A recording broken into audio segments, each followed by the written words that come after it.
Our scene opens today in an emergency session of the World Economic Council, attended by the greatest financial wizards of our time, including their chairman, fiduciary J. Blurt. Gentlemen, we're face to face with disaster. Say on, fiduciary. Well, as we all know, the real basis for our world economy is not gold. No. Not silver. No. Gold. Not even uranium. No. But that solid, everlasting rock rib security, the box top. Vive la box top! It therefore pains me to tell you, gentlemen, that someone, somewhere, somehow is counterfeiting box tops. Counterfeiting box tops? Can't a man have faith in anything?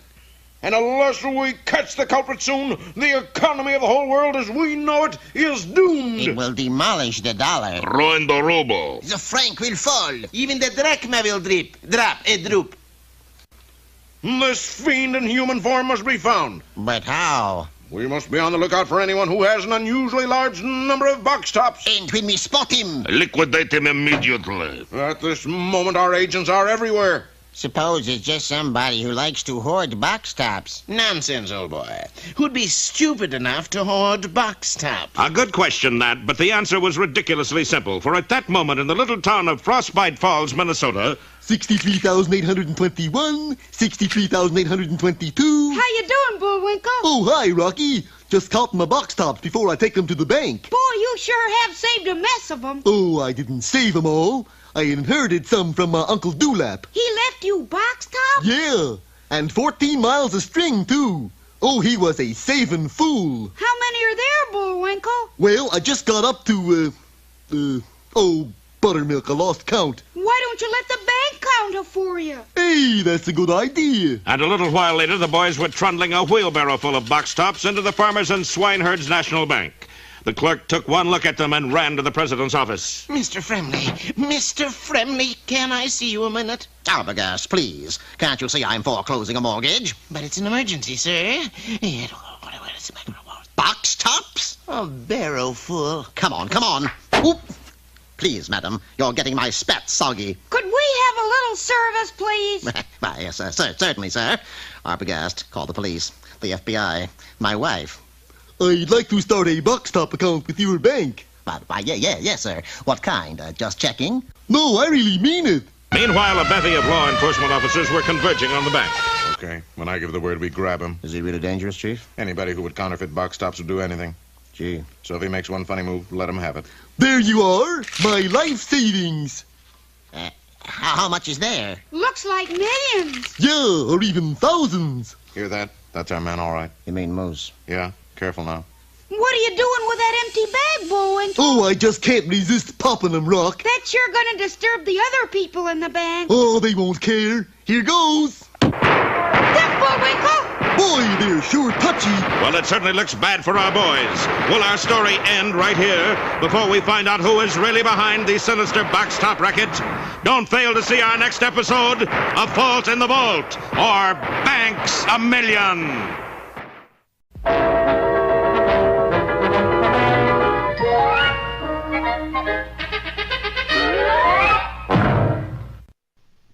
And now it's time For 5 or 6 baritone solos in the key of E. But Ooh. now for another of our special features. Should have tried E flat.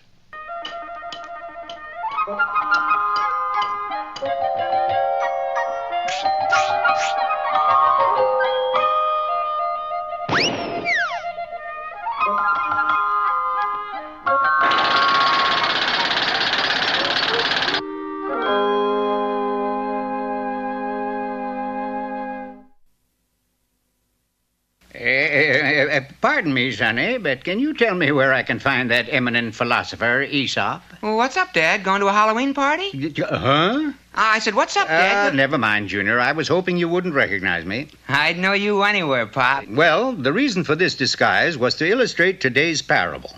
To wit, Appearances often are deceiving. Clever? Clever. Yeah, well, this brings to mind the fable of the wolf in sheep's clothing.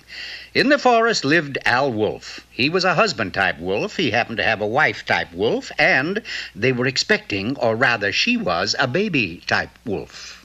Anything I can get you, dear? Like, pickles? Chocolate-covered sesame seeds? I ain't in the mood for none of those things, Al. Well, you must have a craving for something. Well, if you must know, I have an urge irresistible for a roast lamb.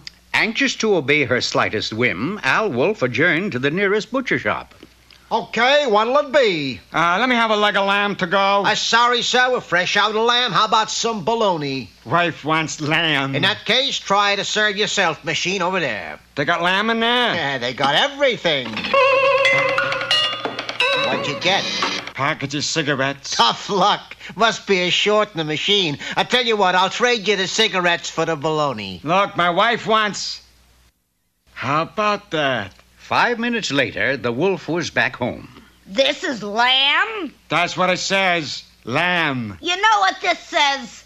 Rolling pin. Right. You give me the lamb, I'll give you the rolling pin. I said lamb, and I mean lamb. Al Wolf decided to eliminate the middleman and go to the basic product itself. Unfortunately, said basic product had a basic element of danger. Wouldn't you know to be a sheepdog guarding them sheeps? Hey. Oh, well, maybe he'll see things my way. Pardon me, sir. Having tried the honest method, he resorted to the dishonest method. Lucky, lucky, lucky! Step right up here and win yourself a fortune. Around and round she goes, and where she stops, only I know. What's the big idea, Wolf? The big idea, Rover, is this. So you pick a number, I spin a wheel. Your number comes up, you got to shoot me. Again, your number don't come up, I win a sheep. Okay, 2,369. That the number you want? That's it. Look, Spot, the wheel only goes as high as 100. 2,369. Yeah, that's what I like. Faith. Well, here she goes. Ever had the feeling you was in the wrong business? Most wolves are persistent, and this one was no exception. He decided to tunnel his way into the center of the flock and make off with a lamb. Well, I guess I outwolfed him this time. A sheep! A sheep! I finally got it. A mistake here. This ain't no sheep, it's a doll. Sounds like this doll swallowed a clock. Hey, what do you know, an alarm clock? And it's even got a second hand. This wolf was long on persistency, although short on other commodities. There must be some way of getting the sheep. But as long as I look like a wolf, that sheepdog ain't gonna... And suddenly a bold and daring plan took shape. Moments later, high atop a craggy cliff, what appeared to be a lost lamb was pitifully bleating for help. Needless to say, the sheepdog wasted not a second in effecting a timely rescue. The errant lamb was returned to the flock. Hot dog. Oh, or should I say hot lamb? However, before he could strike... Okay, George, if we're gonna shear these sheep, we better get started. And we'll start with this one. Hey, wait a minute. You guys are making a faux pas. See, I'm a sheep in wolf's clothing. I'm a... Yow! I thought you was just gonna get a trim. This ain't no haircut, Myrna, honey. You see what this is sheer bad luck. It all began... Where's the lamb, Elbate? This sheepdog, was a real nemesis, so let me tell you. The lamb, Elbate! I'll bring you some chocolate-covered pickles, dill. Thus, Al Wolf was forced to take it on the lamb instead of dining on one. Tragic, no? A real tearjerker, Pop. But at least we have a moral somewhere. And now, what did I do with it? I had it with me when I left. How's this? Always be alert, whether awake or a sheep. Good? Yeah, not bad, Junior. Not bad at all.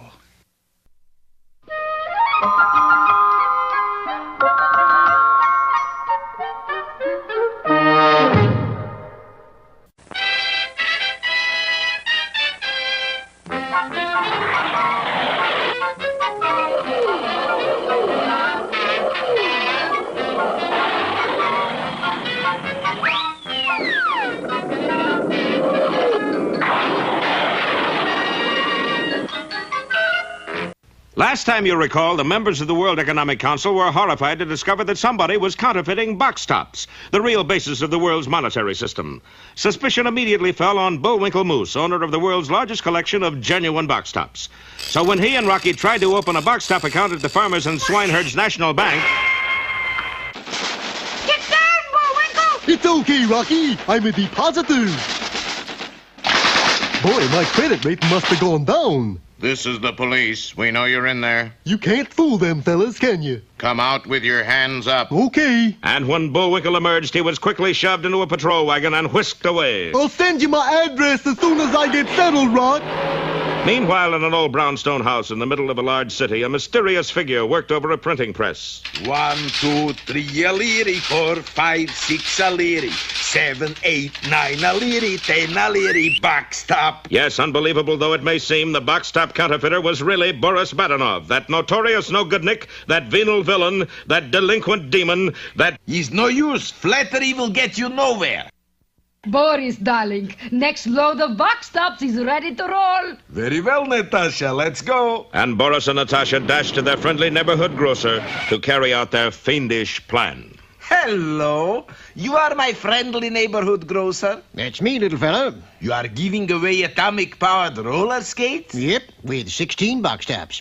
You got 16 box tops? I got 16 million box tops. And a short while later, Boris left with the store's entire supply of atomic-powered roller skates. Of course, that meant that there were none to give to the children who came for them later. Come on. You a friendly neighborhood grocer, aren't you? Yes, but It's a gyp, that's what. Let's go to our friendly neighborhood druggist instead. Too late. Boris had already gone to his friendly neighborhood druggist, his friendly neighborhood hardware dealer, and even his friendly neighborhood lumber and feed store. In one day, there wasn't a store in town that could redeem box tops. Of course, the kids got hopping mad. Juvenile protest meetings were organized. Pint-sized pickets paraded in front of every store. As a result, business plummeted. And at the World Economic Council, panic reigned. Look at that stock report. Friendly Neighborhood Grocer Inc. down 15 points. Friendly Neighborhood Druggist Preferred down 22. It's the beginning of the end, gentlemen. Hold on. Here's a report from one of our agents. Hello? What does he say? Yes, good. They've got the counterfeiter. Yay! Who is it, fiduciary? Some person named Bullwinkle, I think. Man or a woman? He claims to be a moose. Sure enough, at that moment, Bullwinkle was at police headquarters undergoing some very tough questioning. Okay, where'd you get all those box tops? Well, I eat a lot of cereal at breakfast.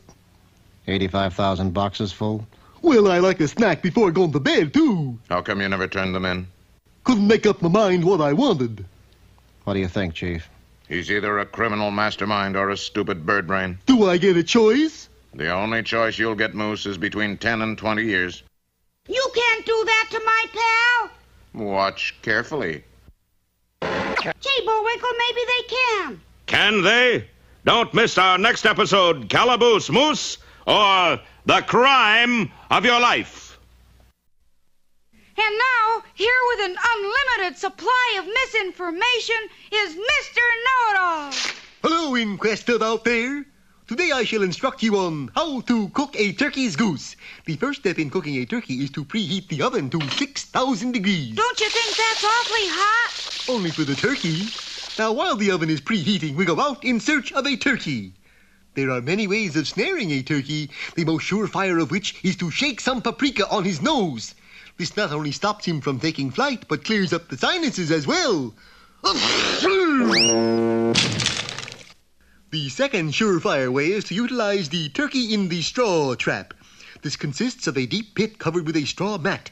We sprinkle turkey seeds on the mat. The turkey comes after the seeds, steps on the mat, and walks off into the forest. Perhaps the turkey does not weigh enough. But the moose does.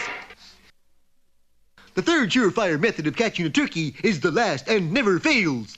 Mr. Butcher, let me have a turkey, please.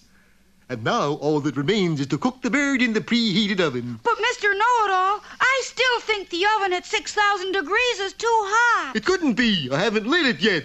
So, taking a match, I walk into the kitchen and...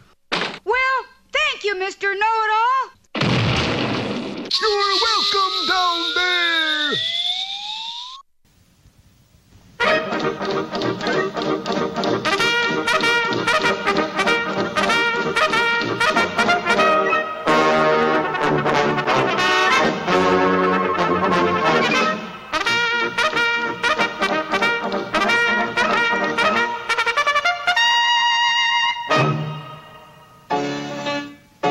sunset, the time of day when most Canadians bring home the bacon. And one Canadian brings home the ham. The Canadian is Dudley Do-Right, ace do-gooder of the mounted police. The ham, and he's usually boiled, is that arch-villain and scourge of two continents, Snidely Whiplash. Each day at sundown, Dudley brings Whiplash into the post and places him under lock and key. This is a waste of my time, Do-Right. Each night you lock me up, and each morning I escape. You shall not escape tonight, Whiplash. Dudley's optimism was based on the fact that he had set up an elaborate alarm system completely encircling the cell. He made one slight error. He locked himself in the cell, not Whiplash. Ta-ta, Do-Right. But on his way to the gate, Whiplash ran into trouble, for Dudley's horse, angered at finding water in the water trough, lashed out his great hooves in anger, striking a not too innocent passerby. 1 hour later, Inspector Fenwick, post commander, made a routine check of the jail. Ah, Do-Right, still up, I see. Yes, sir. I am keeping a vigil on Whiplash. That's doing it the Mountie way, my boy. I must get him out of my slick-down hair once and for all. Pen in hand, Whiplash outlined a daring plan. Here is the post. Up here is my sawmill. If I can lure Do-Right to the mill, I can destroy him forever. But how to lure him? Those evil eyes darted about the room until... To Nell with love, horse. Egad, that's it! This time he went in search of Dudley's horse. Once again he received a well-placed hoof, but he was prepared for it. And up he soared, out of the post. Do-Right, I don't know how he did it, but Whiplash has escaped. Are you sure, sir? I mean, have you looked in his cell? You look, Do-Right. By George, you're right, sir. He is missing. But never fear, I will bring him in again. At that very moment, his valiant charger was gobbling up a trail of oats that led to Whiplash's sawmill. Ah, here comes the horse. Step number 1 in my plan. And what a plan it was. The horse walked right into the trap and was made prisoner. And who will come after the horse? Not Dudley. He was having trouble locating the stable. Ah, fair Nell. Have you seen the stable lately? No, I haven't, Dudley, and I can't help you look for it. I have a luncheon engagement with your horse. Oh? Say, after lunch, would you ask him to saddle up? I have a job to do. Nell was on her way to the PX when she spied some familiar hoof prints. Dudley's horse. I'd know them anywhere. And off she went in hot pursuit. Aha, step number 2. The fair and lovely Nell is approaching. Nell, too, fell victim to Whiplash's terrible design. And who will come after Nell? Not Dudley.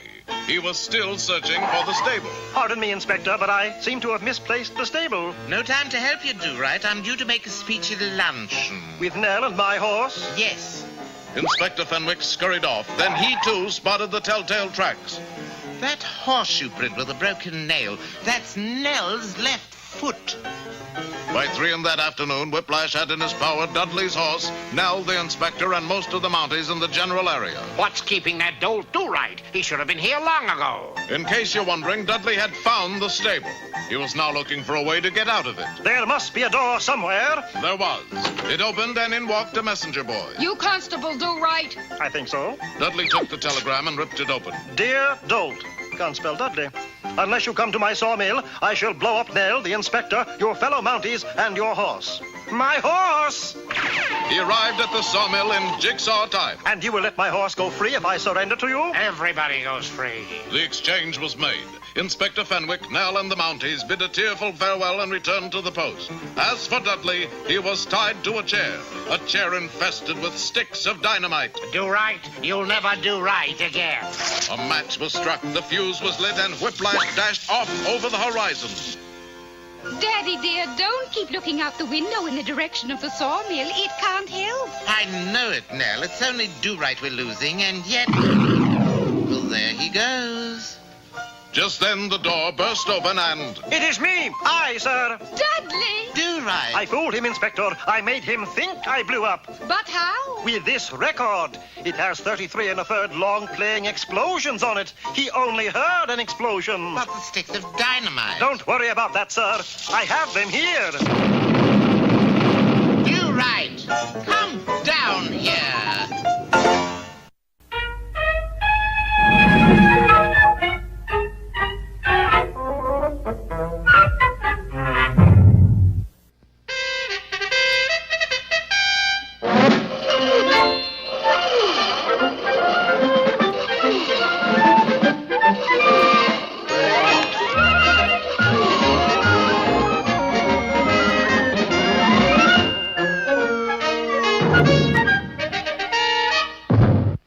Well, in the Battle of the Box Tops, it looks as if the first round goes to Boris Badenov, for he has succeeded in dumping thousands of counterfeit box tops on the market, cleaning the premiums out of store after store. As a result, box top savers all over the country are seeing their life savings wiped out as their box tops become worthless. You mean I can't trade these in 25 words or less for an English yo-yo that whistles on the road to Mandalay? Not even with 50 words or less, Granddad.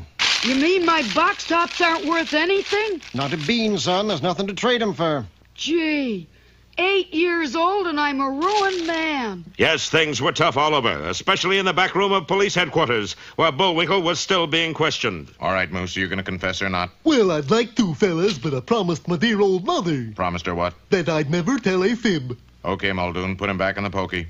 But as Bullwinkle headed for a cell, a voice was heard from outside. X3!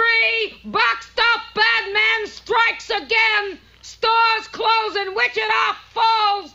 Now see what you've done, you monster. But, Chief, Bullwinkle's been in here all the time. So? So how could he be here and in Wichita Falls at the same time? You aren't twins, are you? Certainly not. I got enough troubles just being one of me. Now can we go, Chief? Nope. This telegram says I'm supposed to turn you over to the World Economic Council. Economic eggheads, huh? Some of the biggest brains in the world. And they want to see fluff-headed little me? You and your buddy. Come on, Bullwinkle. And while our friends headed for the airport, those foxy four-flushers, Boris Badenov and Natasha Fatal, were busy counting their ill-gotten gains. Let's see. 2 warehouses full cowboy hats with real bullet holes. Check, darling. 3,000 sacks of crocheted hubcaps. Check, darling. 197-year supply of dental floss. Check, darling. Oh, boy, Natasha. We're rolling in vital consumer goods. Just wait till I call Central Control. But as the gleeful Boris was trying to contact his superior, a fast jet was landing at Washington, and Rocky and Bullwinkle were met by a host of reporters and photographers. What are you in town for, sir? I can't see. Why did the World Economic Council call you? I can't see. How long will you be here? I can't see. Why can't you say? 'Cause I don't know. But a short while later, in the office of the World Economic Council, Bullwinkle found out. Mr. Moose, I understand you are the world's largest collector of box tops. Well, yes. Of course, I have quite a few cigar bands, too. Now, with your great knowledge of real box tops, perhaps you can find out just who is making counterfeit box tops and thus ruining world economy. You want me to? You and your friend Rocket J. Squirrel. But why me, Mr. Blurt? Well, this is the Rocky Show, isn't it? Of course. I keep forgetting. But just then the door burst open. Mr. Blurt, look here. More bad news? Yeah, bogus box tops are flooding into Upper What-You-Call-A-Stand. Upper What-You-Call-A-Stand? Where in the world is that? That's just it. It's a tiny little country that nobody knows about. Nobody? Nobody, except the men in this room. Uh-oh. Gentlemen, one of you is in cahoots with a box top bad man. Well, there's a plot developing for you. Which of these men is working hand in glove with Boris Badenov? Don't miss our next exciting episode, When a Felon Needs a Friend, or Pantomime Quisling.